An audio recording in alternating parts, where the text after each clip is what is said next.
actually protesting. The introduction of mandated vaccines of dubious utility in an environment in which we are increasingly post-pandemic, right? The statistic came out today that something like 75% of the United States is already Omicron resistant. And we know the way these things work, and it does feel that this is excessive. We don't have mandatory vaccinations for the flu. We don't, et cetera, right? It feels very arbitrary. And that's one of the things that I think is very clear in people's resistance to this behavior is not actually that this is a principled stance that says, hey, you need to have your immunization against polio, right? What they're actually saying is this does not seem rational to me that I'm being forced to do this one particular thing. I'm fully supportive of that message, and I'm fully supportive of civil disobedience against the behavior of the Canadian government.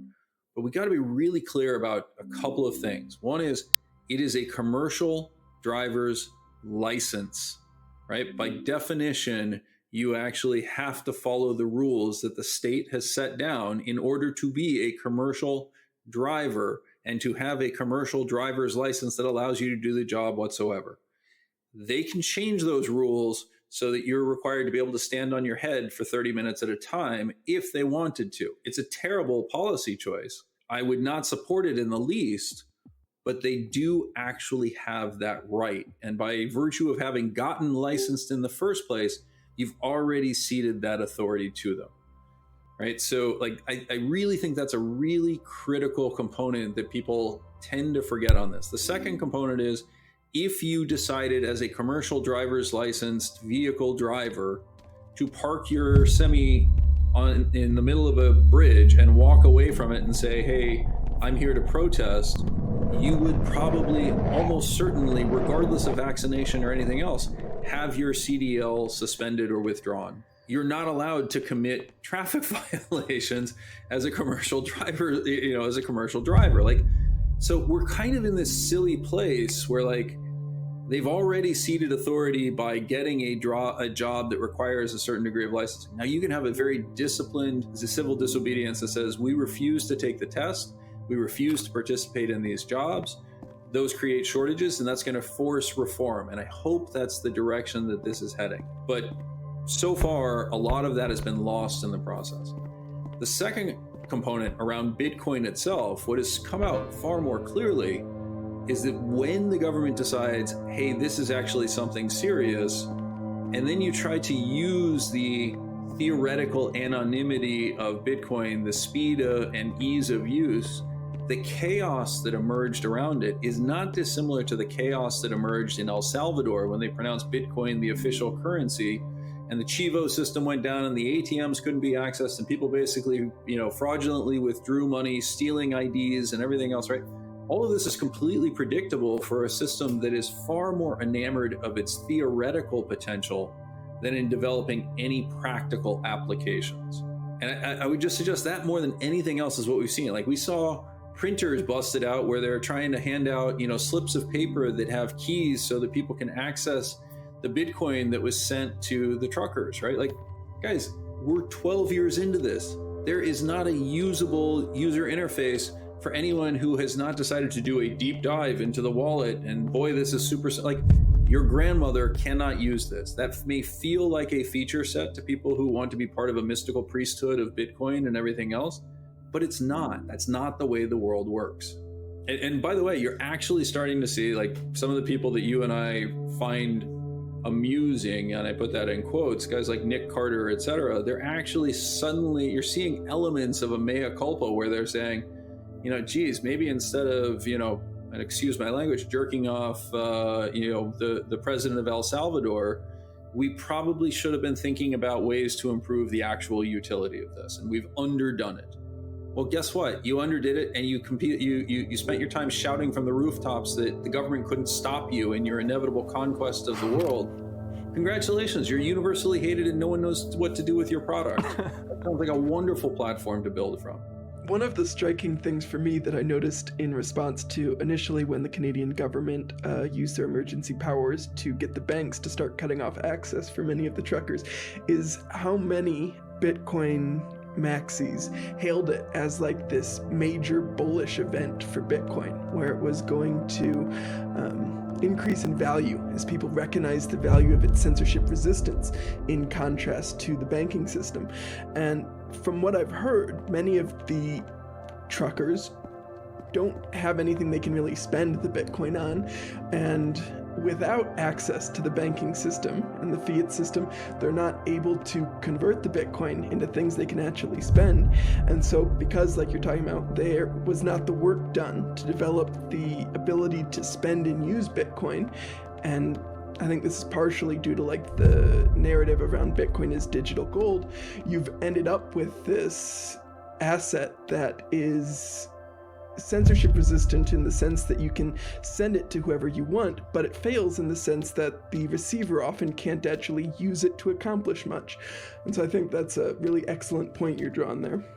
Well, I think that's important, and I do think your analogy, your identification of digital gold, like, you know, just for the sake of argument, imagine that I had filled up a briefcase with Canadian maple leaves and, you know, walked out into the protests and started handing them out, right? Like, would people be happy to receive them? Yeah. Hey, that's fantastic. This guy's handing out, you know, Canadian maple leaves. An ounce of gold is worth $2,000 each.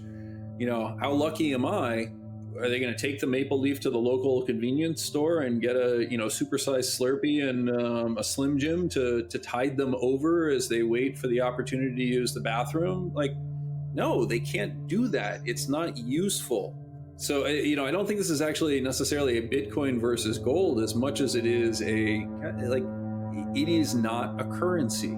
It cannot be used for all the reasons that you said. But guess what? Hey, fantastic. Those truckers now, you know, potentially have Bitcoin, and without access to their banking system, their wealth will be preserved. Right? So, wonderful. It's a great system.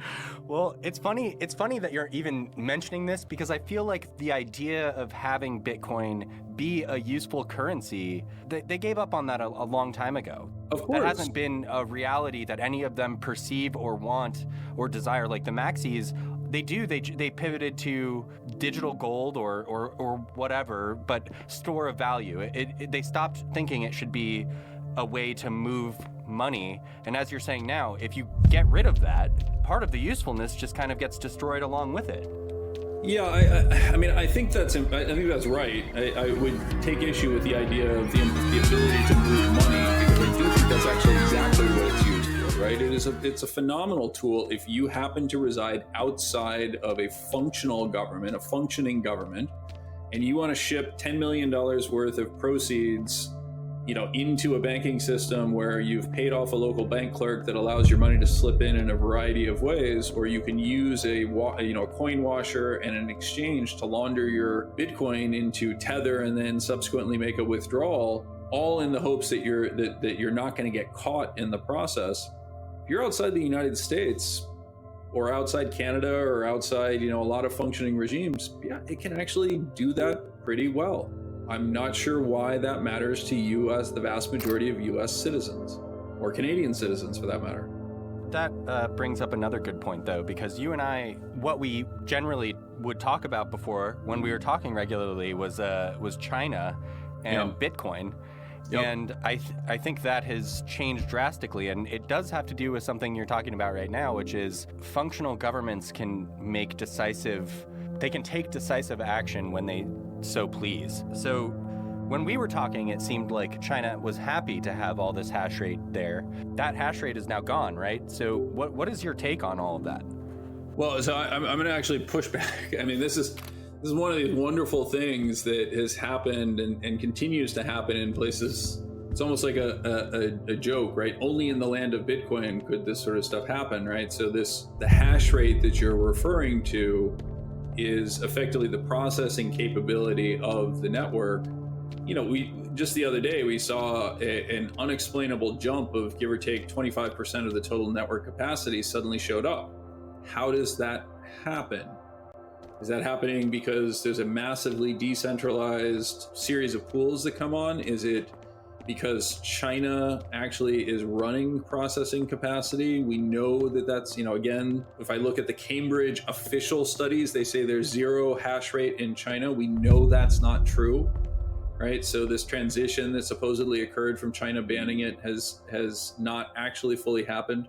Russia just came on and said, hey, we're going to have an official Bitcoin. Like, do we think this is because Russia has suddenly decided to embrace freedom and the importance of, the ability for individuals to access a, global banking system? Of course not. They're worried that they're going to be cut off in one form or another if a Ukraine situation accelerates and gets worse. And guess what? They can use the Bitcoin network in lieu of the SWIFT system for whatever purposes they would like to. I just keep coming back to the dynamic of this is not a system that is built for banking the unbanked.